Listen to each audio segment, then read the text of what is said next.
Busy day today. I got the coil springs mounted. You got to make sure everything is centered here. We want left and right off the center of the drive shaft, and I constantly measure my points between the backing plate and the frame itself so that I can get these falling somewhat even. By paying hard bar in between, you can adjust. We'll move the frame right or left, and we'll hold that rear end in place in the end. But for right now, we want it pretty close to where she'll stay, and everything at a 20-degree angle coming out. I think I was four and something away from each end. You just want them absolutely even with one another, as well as looking down the line.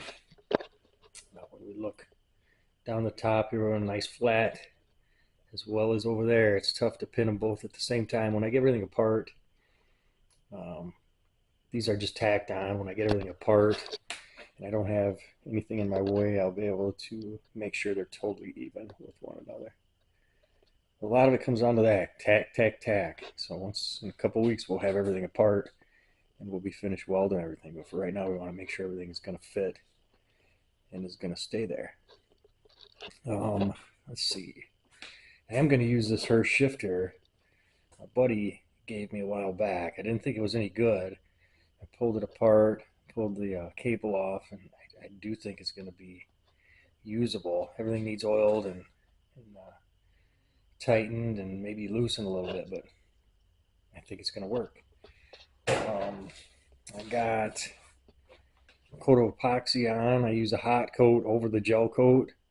Um, if you lay down fiber first and you don't have a hot enough coat or covering too big of an area, you will start alligatoring everything underneath, and it just ruins everything. So you want everything dry and ready for the next layer before you do anything. And this first layer we want a little bit hot. Once we cover that gel coat now, it's just resin and cloth, resin cloth, resin cloth all the way through, about four coats of that, and then we bust her loose. And we'll have a little bit of alligator in because my molds had a little bit of alligator in, but that's why I used the putty right here to kind of smear through those alligator ditches and fill them a little bit up to the surface, and that leaves me a little bit less sanded in the end. But yeah, um, it's tough. It's getting tough. I'm looking for a fuel tank, and I happened to watch a video today from a guy in Africa who builds rat rods. Beautiful garage and shop he's got. I was jealous as could be, but he actually used refrigerant tanks to make a fuel tank. This is one of those things that stares at me. You know, I've done heating and air conditioning for 20 years now, and I've built rat rods for, I don't know, the last 10. And I never thought about using a tank.